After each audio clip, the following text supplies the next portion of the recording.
चला तर आज आपण ताज्या हिरव्या वाटाण्याचा छान असा मसाला भात बनवूया। त्यासाठी मी लसूण, कढीपत्ता, कांदा, टोमॅटो, फ्लावर, बटाटा आणि भरपूर सारा हिरवा वाटाणा घेतला आणि थोडीशी कोथिंबीर घेतली। तुमच्याकडे अजून भाज्या असतील तर तुम्ही ऍड करू शकता। त्यानंतर एक वाटीभर इतका हा तांदूळ मी घेतलाय।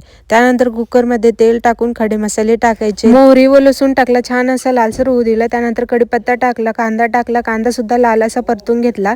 त्यानंतर कांदा छान परतल्यानंतर यामध्ये सगळ्या भाज्या ज्या होत्या ते यामध्ये ऍड करायच्या। भाज्या छान अशा 1 मिनिटभर परतून घ्यायच्या। यामध्ये 1 मिनिटभर परतून झाल्यानंतर यामध्ये आपल्याला थोडंसं चवीनुसार मीठ टाकायचं व झाकण ठेवून 2-3 मिनिटं छान अशी वाफ काढून घ्यायची। त्यानंतर आपल्याला सुके मसाले टाकायचे, धना पावडर, हळद पावडर, काळा मसाला आणि लाल तिखट टाकायचं।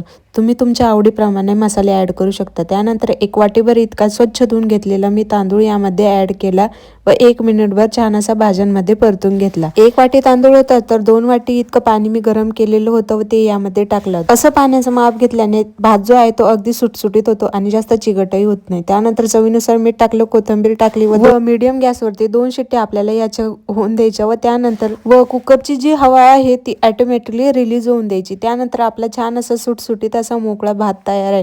जर तुम्हाला आजचा व्हिडिओ आवडला असेल तर व्हिडिओला लाईक करा, चॅनलला नक्की सबस्क्राईब करा। भेटूयात पुढच्या व्हिडिओत। बाय।